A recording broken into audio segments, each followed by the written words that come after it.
This is Cougar News. From the Central Commons at College of the Canyons, I'm Briseida Holgan with a Cougar Newsbrief. 3 of the men who committed the attacks in Brussels have been identified, and a 4th who was seen at Zaventem Airport still remains unidentified as of Wednesday night. Brothers Khalid and Ibrahim El Bakouri and Nahim Lakouri were identified as 3 of the attackers. Khalid was responsible for the attack at Mail Beak Station, and Ibrahim and Nazim were responsible for the attack at Zaventem Airport with the still unidentified man. Nazim still remains at large as the only known surviving attacker. The attacks have killed 31 people and wounded 300 more, with 150 hospitalized from both attacks. Some would say nothing but ruins remain from the St. Francis Dam, but a local expert sees history. Frank Rock took Cougar News on a tour of the infamous disaster site. This little area in here I call Tombstone Alley because of the way the fragments have just popped up through the years. A walk through history, as March 12 marked the 88th anniversary since the St. Francis Dam, located in what is now Saugus, crumbled back in 1928. Around midnight that day, 12 billion gallons of water bursted through the walls. The resulting rush of water made its way through parts of the present-day Valencia and the Santa Clara River, taking the lives of 431 people. Now, decades later, debris remains where the dam once stood, attracting the interest of people like historian Frank Rock. That's so perfect because that dark debris above those steps is original debris that came from the flood. It's been there all those years. This was the second worst disaster in California history, with remains ranging from concrete walls to even car vehicles. About 20 years ago, down here, just in front of that debris field, I found a car. I found a 1916 Saxon touring car. The dam was originally opened in 1926, only 2 years before the disaster struck, and was built by William Mulholland, one of the most successful engineers at that time.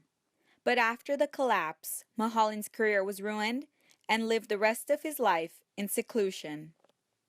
But with every disaster, there's a lesson to be learned. The result of the St. Francis Dam brought about the Department of Dam Safety after this, which indicated that no dam could ever be built just on the say-so of one man, no matter how eminent. For Cougar News, I'm Briseida Holgan. In for a taste of something delicious, we took a bite into the Culinary Arts Department luncheon. Here's Kimberly Pressler with the details.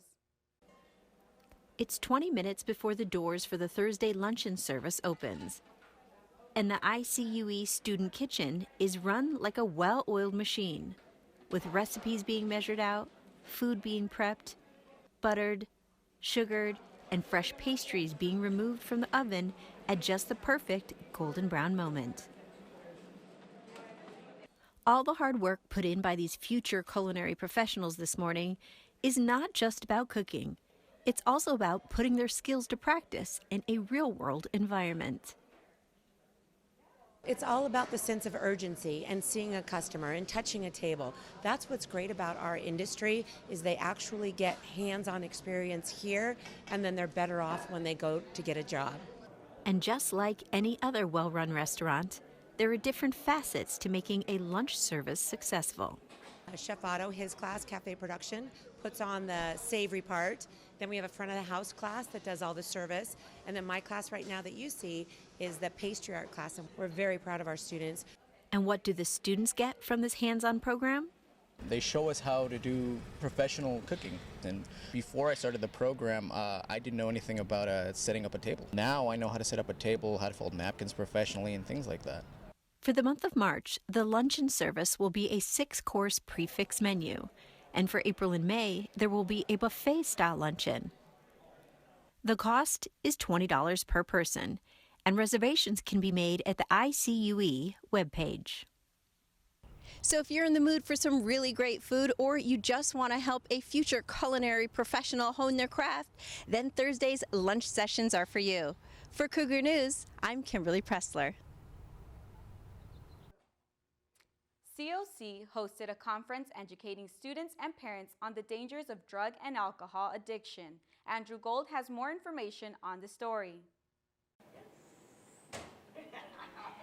College of the Canyons hosted Drugs Kill this past Wednesday, a conference which aimed to educate students and parents of the dangers of drugs and alcohol. I mean, we're in the midst of an epidemic right now. We're losing over 130 people a day to drug overdoses. I'm not even counting suicides, car crashes, murders, or any of that other risky behavior. Over 50,000 people die every year from drug overdose. Organizations like Action Counseling, National Alliance on Mental Illness, and Child and Family Center aim to lower that number. Sharon Holliday of Action Counseling tries to figure out why someone becomes an addict. And why not? And that's why kids start using. It's not because they have broken homes. It's not because they're rich. It's because there's something on the inside they can't deal with and they don't know how to voice it. Chrissy McAfee's son, Trey, overdosed at the age of 24. Now, she attends these conferences to educate parents of the warning signs of addiction, as well as a message for addicts.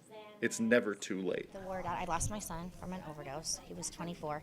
And I like to come and get the word out so that people know what it is. I want to break the stigma.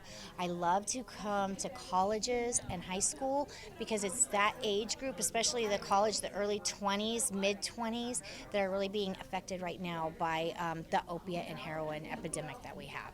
Hey, parents, if you think your kid's having a problem, go with your gut. Usually you're right. And the last thing you want to do is say to yourself, well, maybe it's only a little pot, maybe I don't want to deal with it. And I wanted so badly to help him, but all I could do was stay sober and hope that I set the example for him. For Cougar News, He I'm chose a different Andrew path. Gold. He couldn't handle the suffering anymore. When we come back, Bryce Thomas has more on COC's current performances of Dog Sees God. Don't go anywhere.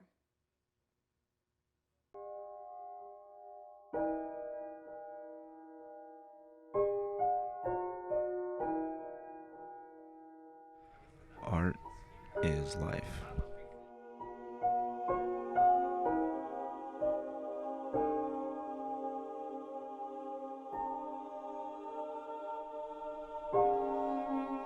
Art is love.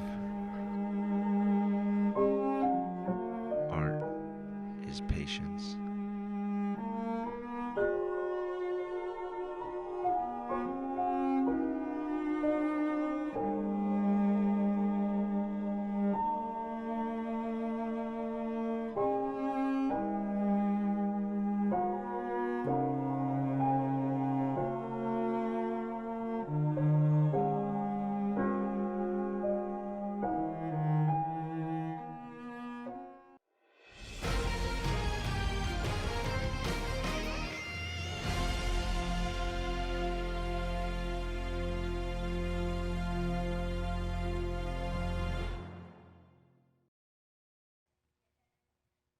Students on campus Thursday were reminded of the importance of emergency preparation after several students wearing body armor for a class presentation were found outside the University Center. With COC's newest video series, Take a Second, we are reminded of the preparatory information to approach emergency situations. Reporter Aaron Lanuza has more. College of the Canyons is preparing its students for campus-wide emergencies with a weekly video series found on the Canyons website homepage called Take a Second. Welcome to Take a Second, where we show you how to prepare for an emergency when every second counts. Today, let's talk about evacuating a building. College spokesman Eric Harnish at COC has overseen the safety videos since their start in the beginning of the 2016 spring semester. So we started with building evacuation, and that's the most basic. It's the one thing that you need to know. Yes. You know, especially if you're a student. How do I get out of this classroom? How do I get out of this building? And then where do I go? In late June of 2015, COC had to cancel several classes due to the Calgro fire in Newhall, near the 5 freeway and the Old Road. In cases like this, emergency preparedness can really hit home. If you have to evacuate, walk, don't run. Bring your stuff.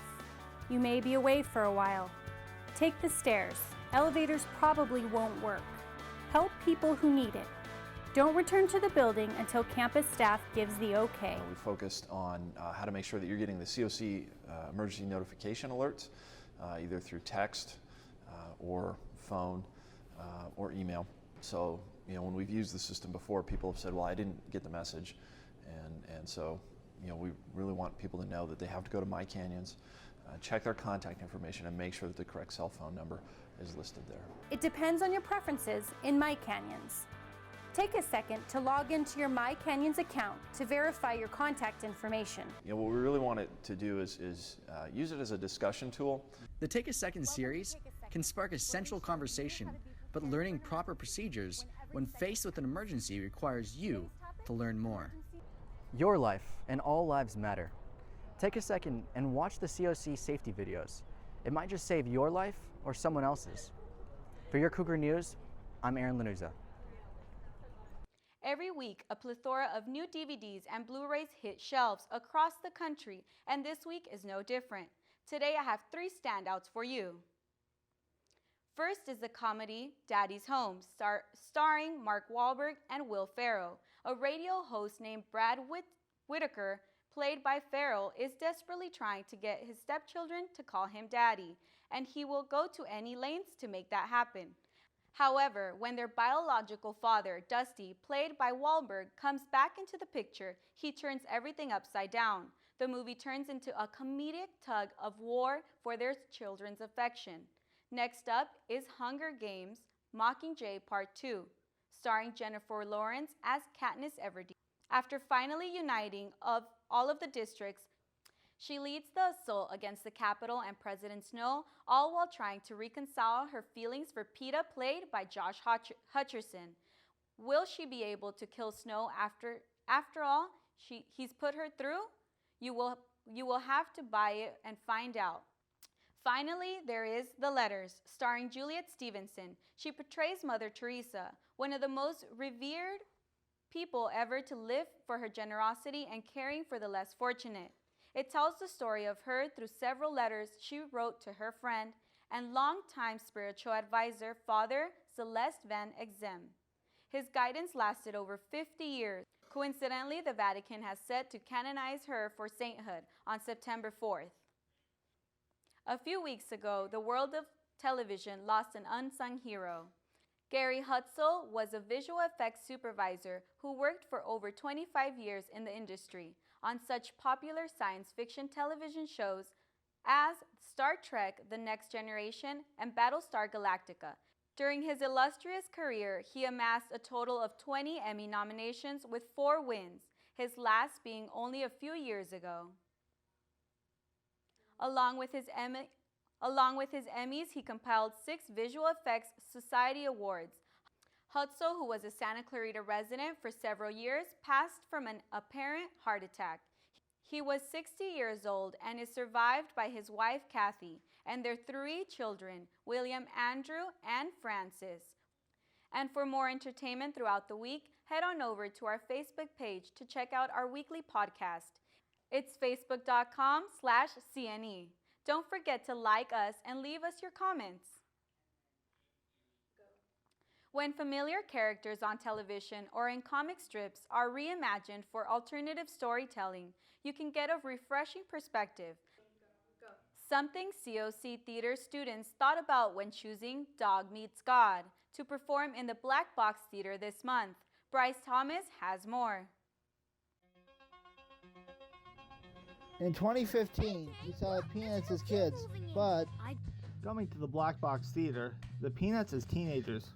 Director Erin Africa has an interesting perspective. Well, this was a piece that was chosen because the students were very excited about it. It deals with a lot of very big teenage issues that the students really relate to. These are things that are still fresh in their memory from their experiences of their high school years, and it tackles them in a way that's comedic but still earnest. Christopher plays Charlie Brown. And so then they brought me to the audition, and I auditioned, and I'm getting into all the plays and stuff, and it was just a really fun experience, and I plan on doing it for, as long as I can. Lucas Keeling plays Pigpen. In-depth character, a lot of banding and fluctuation, so it's pretty challenging. Dog Sees God is an important play about the power of emotions and the hard times of being a teenager. Hope you enjoy. For Cougar News, I'm Bryce Thomas. The annual COC's Women's Conference was held Saturday, March 12, in the University Center. The community gathered together to learn more about personal safety, well-being, careers, and personal branding. A small introduction to the event was held, and everyone broke into their first session. 25 sessions were held on various topics, from CPR training to managing finances. Speakers included professional nutritionists, financial advisors, as well as COC student government representatives that answered personal questions about social well-being and mental health. Along with informational sessions, participants could also visit vendors that sold anything from makeup to health food products. Plans for the 2017 Women's Conference are already underway. In sports news, Alex Rodriguez plans to retire after his contract with the New York Yankees expires after next season. The 20-year veteran is signed through the end of 2017, but says he wants to take time to focus on being a father. 2017 will also mark the end of his 10-year, $275 million contract. Rodriguez enters the 2016 season with 687 home runs, meaning he is only 69 round-trippers away from overtaking Barry Bonds and being the all-time home run king. But with over 3,000 hits and 2,000 RBIs, Rodriguez is a shoo-in for the Hall of Fame. That does it for this edition of Cougar Newsbrief. I'm Bruceida Holgan. You can always catch us on the web at cougarnews.com. Have a great night, everyone.